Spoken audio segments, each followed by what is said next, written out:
Hace ya tiempo que saqué el vídeo de la peor versión de Windows, un vídeo con alrededor de 300.000 visitas, por lo que me veo obligado a lanzar lo que sería como una especie de segunda parte, hablando en este caso de las mejores versiones de Windows. Lo más probable es que este vídeo tenga menos visitas que el anterior, porque a la gente siempre le gusta oír las cosas malas, las buenas dan un poco más igual, pero bueno, con YouTube nunca se sabe. Entonces, bueno, al igual que en el otro vídeo hablamos del por qué esas versiones fracasaron, cuáles fueron los problemas que tuvieron y todo eso, en este vídeo haremos lo contrario. Veremos qué es lo que diferenció a estas versiones del resto y por qué la gente las ama.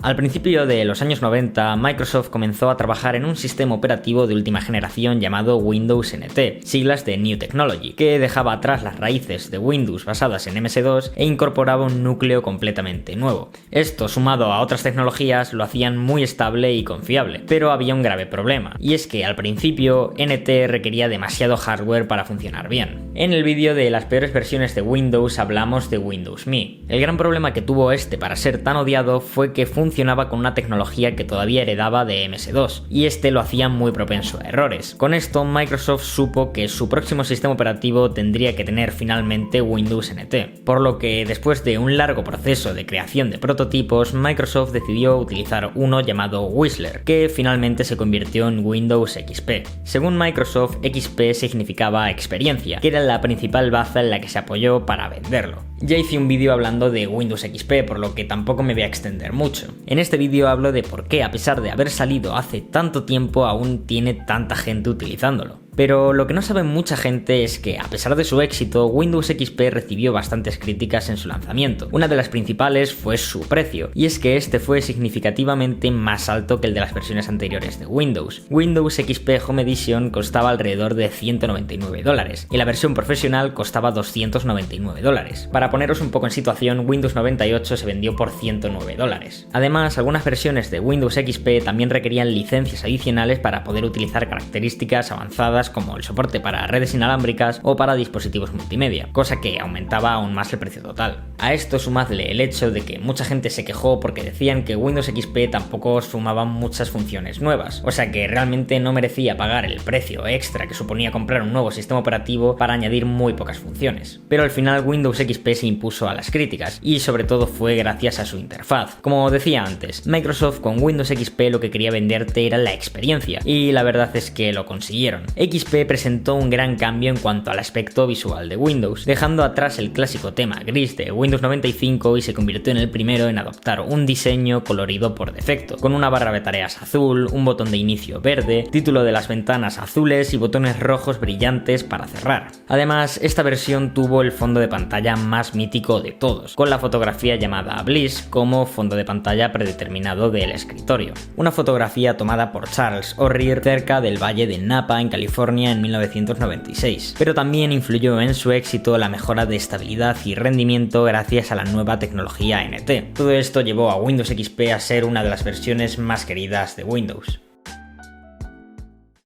En realidad, os he mentido, Windows XP no fue la primera versión de Windows en utilizar Windows NT. Sí es cierto que fue la primera versión de Windows NT orientada para ordenadores personales, pero antes vino Windows 2000, una versión que pertenecía a la línea profesional de Windows, pero que llegó a muchos PCs domésticos. Windows NT era una versión muy superior a todas aquellas basadas en MS2, y Windows 2000 era, dando a las versiones de servidores, la primera versión utilizable con esta tecnología, por lo que mucha gente quería probarla, pero tenía un gran problema, y es que al igual que Windows XP también era bastante cara. Windows 2000 Professional costaba $319, cerca de $500 ajustado a la inflación. Como no se comercializaba con ordenadores personales, si querías tenerlo tenías que comprarlo o contactar con alguien que lo tuviese instalado en el trabajo, pero aún así está considerada como una de las mejores versiones de Windows jamás hechas. ¿Por qué? Lo primero, por lo que decía antes, la estabilidad que ofrecía Windows NT, y por las nuevas funciones que incorporó. Al igual que Windows XP introdujo cambios en su interfaz, también fue muy importante la inclusión de soporte para DirectX 6.0 y 7.0, que permitió a los desarrolladores crear juegos con gráficos y sonidos mejorados. Un buen número de características vitales del sistema operativo que hoy se consideran componentes básicos de Windows aparecieron por primera vez en Windows 2000, entre ellas Microsoft Installer, que ofreció una experiencia de instalación y desinstalación de programas más uniforme, y Windows File Protection para los archivos del sistema. sistema. También la consola de administración de Microsoft, que facilitaba la gestión de funciones vitales del sistema desde una interfaz unificada. Windows 2000 fue una etapa clave para Microsoft, ya que supuso llevar a muchos usuarios hacia la nueva tecnología que era Windows NT.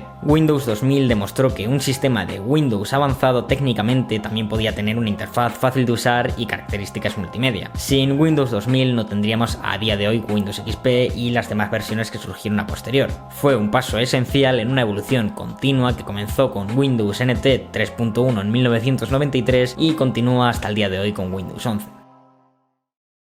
Antes del último quería hacer una mención especial a Windows 10, un sistema que cuando se lanzó recibió muchas críticas y la mayoría merecidas. La gente se quejó de la abusiva recolección de datos personales que hacía Windows 10 y de que no se podían deshabilitar completamente las funciones de seguimiento, también de los fallos de rendimiento en muchos ordenadores durante las primeras versiones y de las actualizaciones forzosas que hacía el sistema dejándolo inoperativo durante a veces incluso horas hasta que terminaba de actualizarse. Microsoft con el tiempo fue corrigiendo estos errores a través de actualizaciones y a día de hoy Windows 10 es un muy buen sistema operativo. Quizás no para meterlo en una de las mejores versiones de la historia, pero sí para que merezca al menos mencionarlo.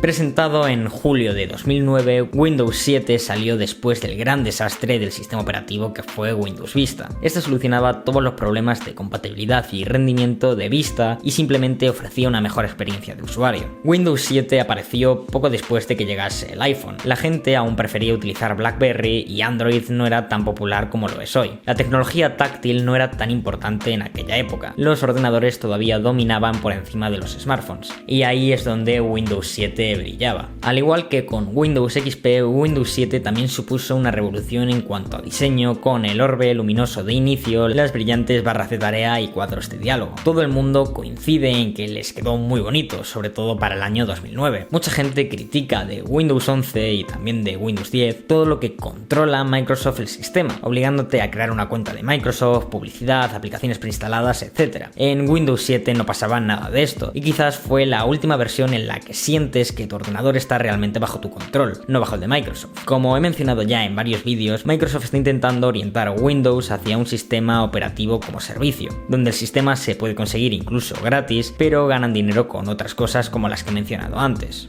Windows 7 terminó su soporte hace años, por lo que no tiene sentido tenerlo instalado en tu ordenador, y lo más recomendable es actualizar. Pero ahora queda ver si Microsoft consigue lanzar una versión que mejore o al menos iguale a lo que fue Windows 7. Por ahora esta sigue siendo la mejor versión de Windows que Microsoft ha hecho hasta la fecha.